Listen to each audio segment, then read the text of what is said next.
Chers frères et sœurs,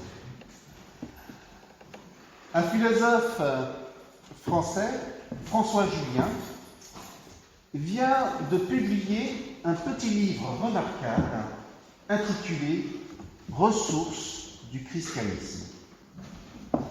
Et voyez-vous, j'ai trouvé particulièrement intéressant le terme de « ressources », car il met en avant ce qui, dans la tradition chrétienne, peut de nos jours être exploré et exploité afin de mieux habiter notre monde.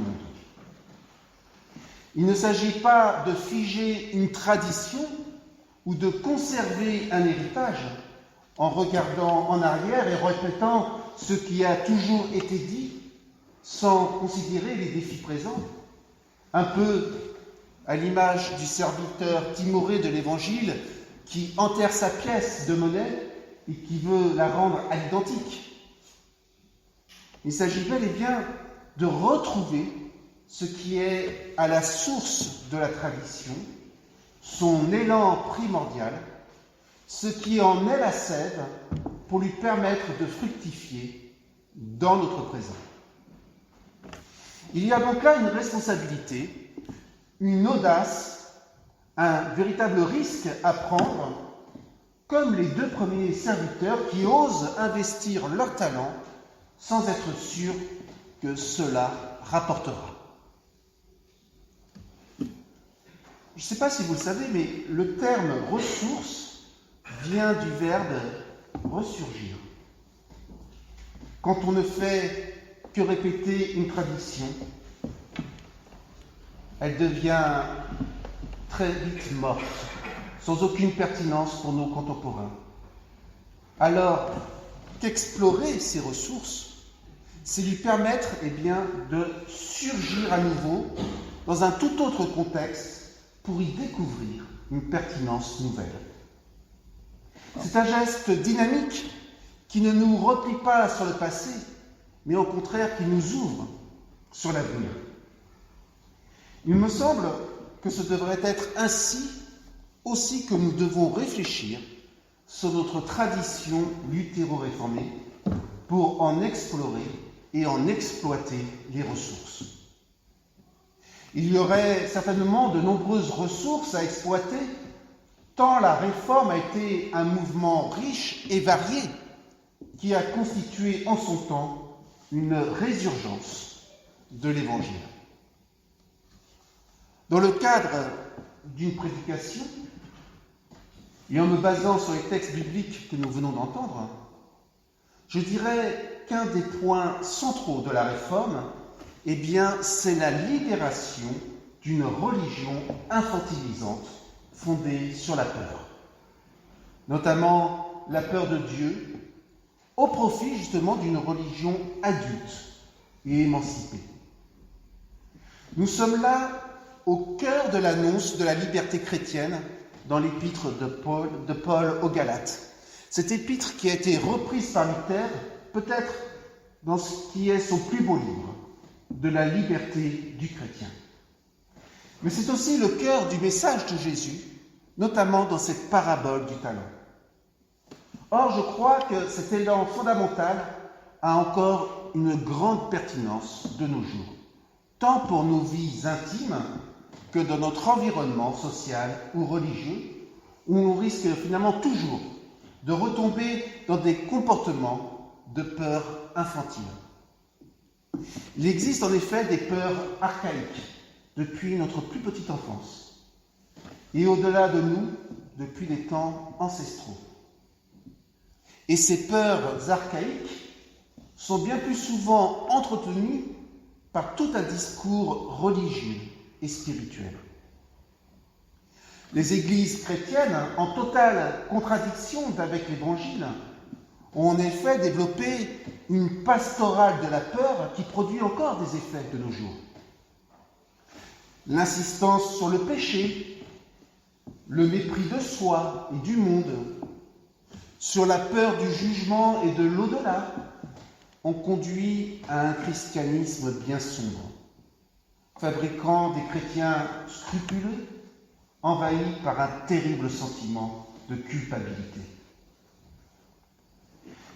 Si l'on se fait une image terrifiante de celui qui est à l'origine de toute vie, nul doute alors que l'on ne peut vivre que dans une angoisse perpétuelle généralisée.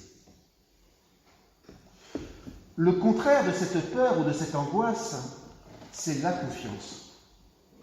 Si l'on a confiance, si l'on a une confiance fondamentale en Dieu, comme source de vie, comme source de bénédiction, comme source d'amour, alors l'on peut aussi développer une confiance en la vie, dans les autres, mais aussi en soi-même.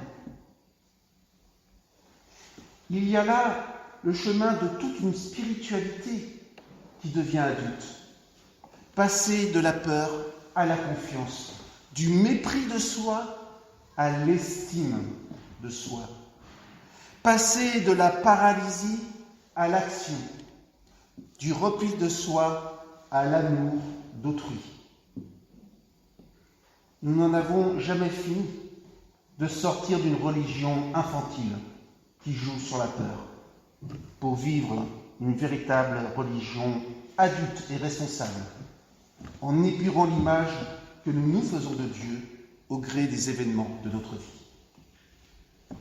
Alors, je suis d'accord avec vous, cela ne va pas sans combat ni sans doute, qui peuvent parfois d'ailleurs constituer des remises en question douloureuses. Et c'est souvent d'ailleurs le chemin de toute une vie. Et sur ce chemin, il peut y avoir des retours en arrière, il peut y avoir des moments de déception où l'on est brisé dans son élan. L'essentiel est de toujours laisser ressurgir cette confiance fondamentale et de ne pas nous laisser paralyser par nos peurs. La parabole des talents nous montre quelles conséquences peut avoir cette image faussée de Dieu. Si nous nous façonnons l'image d'un Dieu méchant, injuste, arbitraire, qui veut notre malheur et qui nous interdit de vivre, alors c'est vrai, nous ne pouvons qu'être paralysés devant un tel monstre sorti de notre imagination. Et notre vie risque bien alors de se transformer en enfer. Non par punition extérieure, là nous serions encore dans cette logique horrible de la peur, mais parce que nous nous fabriquons ainsi une vie infernale qui nous coupe de Dieu, une vie qui nous coupe des autres et de notre meilleure part, de la meilleure part de nous-mêmes. Et c'est bien finalement ce qui arrive à ce troisième serviteur de la parabole des talents. Il le dit expressément à la fin de la parabole à son maître. « Maître, je savais que tu es un homme dur, alors par peur je suis allé cacher ton talent dans la terre. Le voici. » Dans notre parabole, le maître représente Dieu et le serviteur représente le chrétien. On le voit au centre de la non-action du serviteur, il y a la peur. C'est la peur qui a paralysé ce serviteur, qui l'a empêché de faire fructifier les dons reçus. Cette peur qui l'a empêché de vivre. Ce pauvre serviteur se base sur un savoir, peut-être bien sur celui du catéchisme qu'il a reçu. Peut-être a-t-il été victime de cette pastorale de la peur qui a effrayé tant de personnes et qui continue d'effrayer tant de personnes. Peut-être a-t-il interprété et détourné dans ce sens des textes bibliques. On ne sait pas d'où vient ce pseudo-savoir sur Dieu, mais on en voit les effets. Vivre dans la peur de Dieu conduit à l'étiolement de la vitalité et pour finir, à la mort. Je dis à la mort parce que la peur ne permet aucune fécondité. C'est l'image des talents qui fructifient dans la mesure même où ils sont investis. Le serviteur s'enterre avec son talent. Il s'isole. Il ne va pas à la rencontre d'autrui. Il ne prend aucun risque, il ne vit pas. Finalement, il est satisfait à l'heure des comptes de rendre son talent indemne. Mais là encore, il se trompe. Il se trompe sur ce que Dieu attend vraiment de lui. Ce qu'il n'arrive pas à saisir au plus profond, c'est la grâce. Il ne comprend pas qu'à l'origine de tout être, il y a cette gratuité de Dieu. Gratuité généreuse, surabondante d'un Dieu qui donne la vie, qui nous autorise à vivre et qui nous bénit, qui dit oui sur notre vie. Cette autorisation à vivre, cette parole première de bénédiction, est ce que nous rappelle notre baptême. Voilà ce que nous avons tous reçu et que nous pouvons faire fructifier. Dans la mesure simplement où nous prenons le risque de vivre, d'aller à la rencontre des autres, de leur faire confiance. Le serviteur qui a peur, eh bien lui, il se ferme à cette expérience. Sa peur l'empêche d'avancer. Cette peur l'empêche d'entrer dans le courant de la vie. Il a peur d'un Dieu qui ne cesse de demander des comptes, d'un Dieu qui juge, qui condamne, d'un Dieu qui nous réclame toujours l'impossible et devant qui, finalement, on ne peut être qu'en dette, en défaut. Et cette peur de Dieu rejaillit alors dans toutes les relations. Le serviteur ne peut se regarder que comme un serviteur méprisable qui n'arrivera jamais à accomplir la volonté de Dieu. Il ne peut finalement regarder les autres qu'avec méfiance, projetant son jugement négatif, tout particulièrement envers ceux qui vivent une grande confiance, une grande générosité, une grande ouverture. Ils deviennent menaçants et notre serviteur peut se transformer en fanatique de l'ordre et de la morale, de la foi. Il considérera la vie avec méfiance. Si à la source de la vie, il y a l'interdit et la malédiction, alors, effectivement, c'est vrai, la vie, elle est suspecte, elle est dangereuse. J'imagine notre serviteur peureux, en homme plein de mépris pour le monde, faisant de l'austérité et de l'absence de plaisir une vertu. D'ailleurs, un point commun à beaucoup de religions. Enfin, la peur ne peut être que conservatrice. Le talent est enterré, rien ne doit changer, car tout changement est une menace. On parle de nos jours, et en ces jours troublés, de retour du religieux. Malheureusement, on a souvent l'impression que c'est la religion de la peur qui revient. Dans un certain islam, dans un certain catholicisme, dans un certain protestantisme, même si les conséquences ne sont pas forcément les mêmes. Et cette religion perpétue cette pastorale de la peur qui a fait tant de mal. Voyez-vous, chers amis, si Jésus raconte cette parabole, c'est bien pour nous ouvrir à un chemin de confiance, de vie et de liberté. Pour que nous soyons aussi confiants que lui-même l'a été vis-à-vis de celui qu'il appelait son Père et qui peut devenir notre Père, qui est notre Père.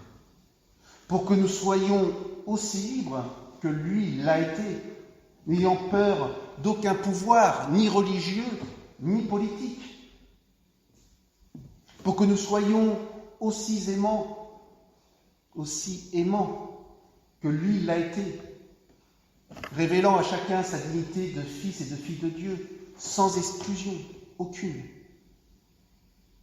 Si Jésus raconte cette parabole, c'est bien pour remplacer la pastorale de la peur par une pastorale de la confiance. confiance en un Dieu source de vie et d'amour, qui nous donne généreusement la vie et qui nous autorise à vivre en plénitude. Paul affirme avec force cette conviction aux Galates. Menacés de perdre leur liberté chrétienne par un retour au légalisme, Luther aussi l'a affirmé en refusant justement la pastorale de la peur que l'Église médiévale avait poussée à l'extrême afin d'avoir un pouvoir sur les consciences. En remplaçant au centre du message la seule grâce de Dieu qu'on ne peut que recevoir en toute confiance sans aucun mérite de notre part, Luther a fait ressurgir cet élan libérateur.